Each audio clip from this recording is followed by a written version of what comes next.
Oi, gente, tudo bem com vocês? Então, no vídeo de hoje eu vou falar sobre o amor. O amor realmente virou uma utopia, sabe? São tantas coisas negativas que a gente vê hoje em dia, tipo, tantas pessoas se separando ou não tendo um relacionamento com mais de um ano. Será que o amor realmente é aquele ideal imaginário que a gente não consegue ver? Mas antes de começar o vídeo, vou pedir para vocês se inscreverem no canal e curtirem o vídeo e me seguirem também nas outras redes sociais. Gente, para começar o vídeo, eu vou falar, né, de onde eu tirei essa ideia, que não foi só da minha cabeça, mas tem muitas fontes da minha cabeça. Bom, eu comprei esse livro aqui, Rachaduras, na Natália Timmerman. Ela é a autora do Copo Vazio, sabe? Esse livro é de contos. E são vários contos meio que sobre a vida, sabe? Tem sobre relacionamento, tem sobre, né, esse vício em telefone, nessas tecnologias, sobre relações humanas, conflitos sérios, assim. São vários assuntos da sociedade, do cotidiano, do dia a dia. E eu estava lendo alguns contos aqui, que tem alguns que falam de um casal, assim, casado mesmo, um relacionamento, mas que seria, né, profundo. E eu percebi que todos os contos que abordavam esse assunto, assim, ou a mulher já tinha filhos com o cara e o cara não ajudava em nada, absolutamente nada, e aí ela pedia alguma coisa para ele não fazia nada, ou fazia de uma forma muito devagar, parecendo que, tipo assim, vou irritar porque faço devagar e ela vai fazer logo. Ou para mostrar que a mulher também pode ser metódica. Mas assim, sempre envolvia depois brigas, tipo, ela querendo ter outra vida, não gostando da vida talvez como mãe, como esposa daquela pessoa, aí se questionando do porquê estar com aquela pessoa.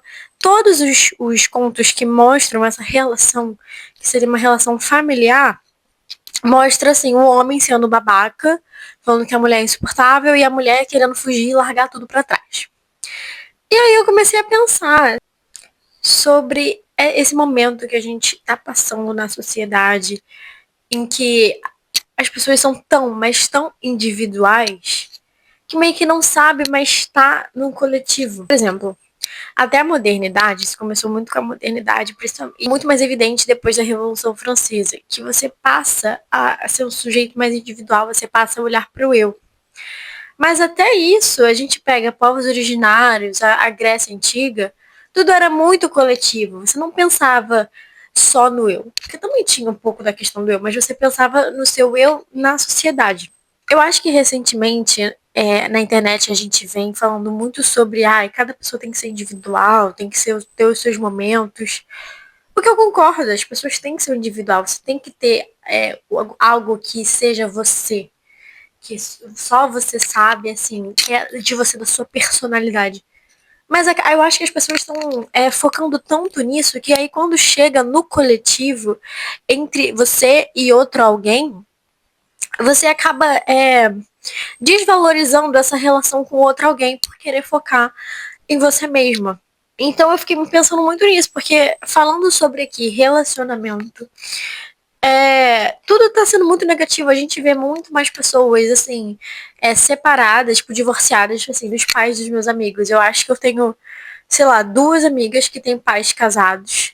E o resto todo mundo é separado. E você vem normalizando que, é a separação. Tipo, tem gente que começa um relacionamento já pensando em terminar, porque, tipo, só mais um relacionamento. Não tem mais aquela coisa do querer ser duradouro. E eu sei que, assim, é outra época, porque não tô falando, assim, de pessoas velhas, no caso, assim, dos meus avós, por exemplo. Porque era outra cabeça. Tinha toda aquela do homem ser o centro e a mulher não ter que trabalhar, a mulher ser dona de casa. Tinha toda essa questão. Não tô falando sobre isso, tô falando de atualmente. Porque é muito possível ter duas pessoas individuais num relacionamento, mas que quando estão juntas, elas conversam, elas falam o que sentem, elas expõem tudo para caminhar junto. E isso é muito possível. Só que a gente está numa época tão individualista Que tem aquela coisa, às vezes você coloca um ideal na sua cabeça, que as pessoas hoje em dia também. A gente fala que a gente é uma geração muito progressista, mas a gente também é muito conservadora, a gente também é muito cabeça dura. Às vezes a gente coloca uma coisa na nossa cabeça, por exemplo, eu sou feminista e eu falo isso.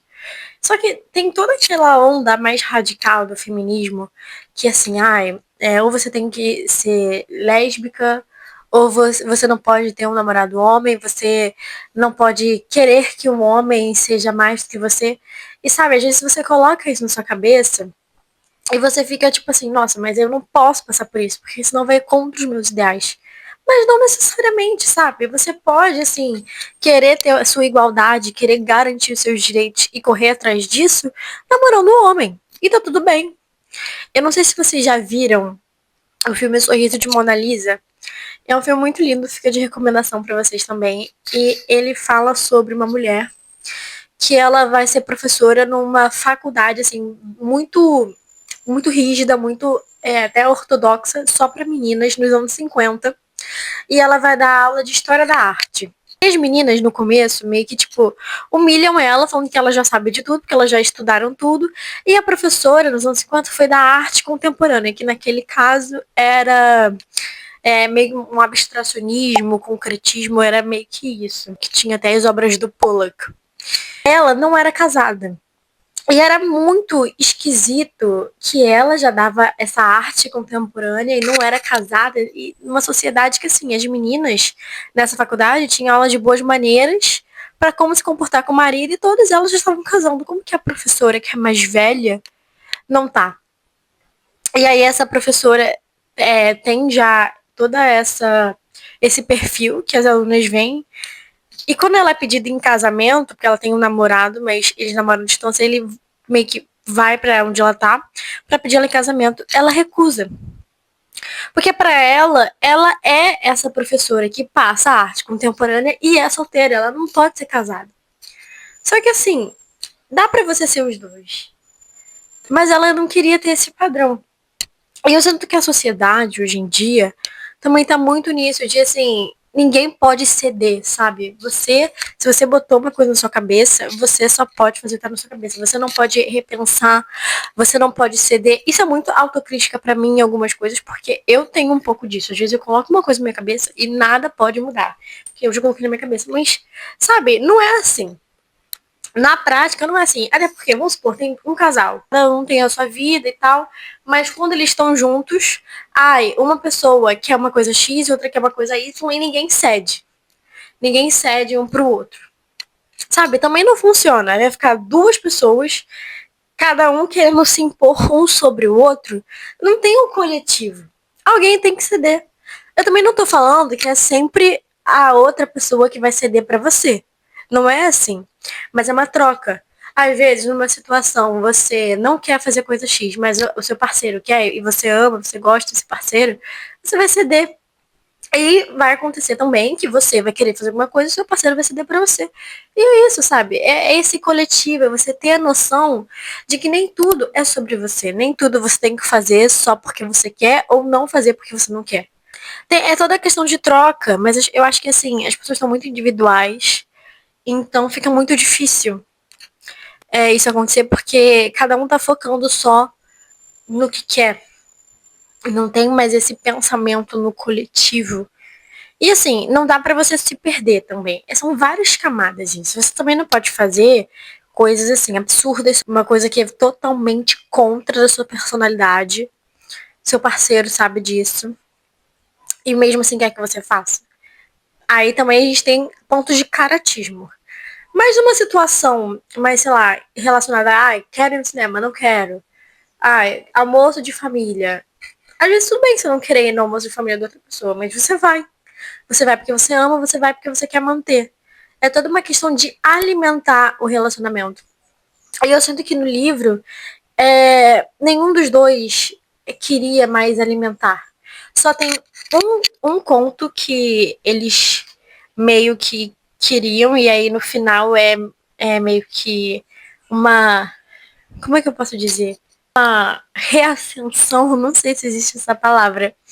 Mas eles estão emergindo assim de novo na chama do relacionamento de, assim, tem que ter conversa e tal. E eu sinto que muita das situações que aconteceram nos outros contos desse livro que falam sobre relacionamento é por falta de comunicação. E isso é uma coisa que, assim, vem crescendo muito aqui na nossa geração, assim. Que as pessoas falam assim, você tem que falar, você tem que se abrir, tá todo mundo se abrindo na terapia, todo mundo tá fazendo terapia, mas na hora de você falar com o outro, parece que o outro não conta mais. Você se abre para seu terapeuta, você se abre para você mesmo, mas você não pode se abrir para o outro.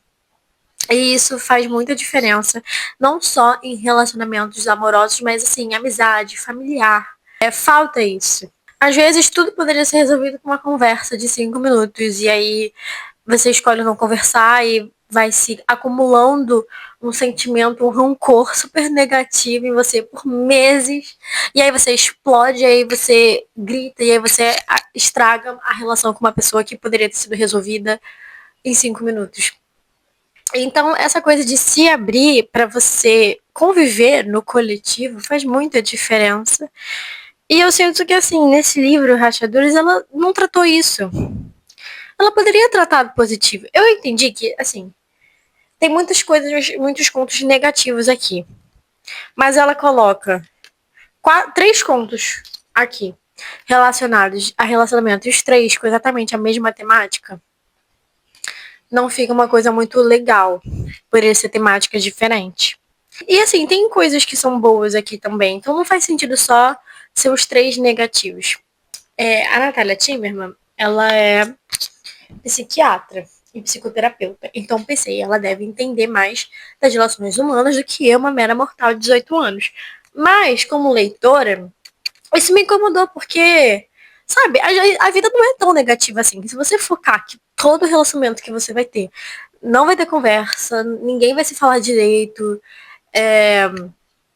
o cara vai te odiar, não vai querer te ajudar em nada. Se você tiver isso na sua cabeça, por que você vai querer ter um relacionamento? Aí é mais fácil você ficar sozinha e não passar por esse estresse. Mas não é assim. Sabe, a gente tem uma idealização do Felizes para Sempre dos contos de fada, mesmo a gente sabendo que não é Felizes para Sempre.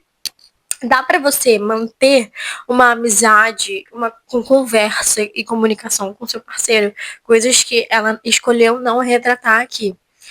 E eu acho que isso diz muito, essa escolha, porque fica, né, reforçando aquele ponto negativo. Mas enfim, gente, era sobre isso que eu queria falar. Não é muita coisa, mas quando eu li esses 3, eu falei, cara, eu preciso falar sobre isso. Pensei em escrever sobre isso também, só que escrever fica meio difícil, que aí eu teria que botar trechos do conto. E aí pode ser pirata, né? Não sei, não quero ser processada, então eu resolvi só falar. Eu recomendo muito esse livro, porque tem outros contos, assim, maravilhosos. Tem um conto que me marcou muito. Não tem nada a ver sobre relacionamento, mas eu vou até falar pra vocês o nome. Piolhos, o nome do conto. E ele me marcou muito. Tipo assim, porque eu tava estudando na faculdade essa coisa de formas breves, e tem uma história visível e uma história secreta. Aí eu li esse conto Piolhos, procurando o que tá por trás que não foi explicitado. E assim, são tantas camadas profundas. Eu recomendo muito a leitura desse conto e é bem rapidinho, tipo, eu nem li na ordem. E é isso, gente. Eu espero que vocês tenham gostado do vídeo. Um beijo. Tchau, tchau.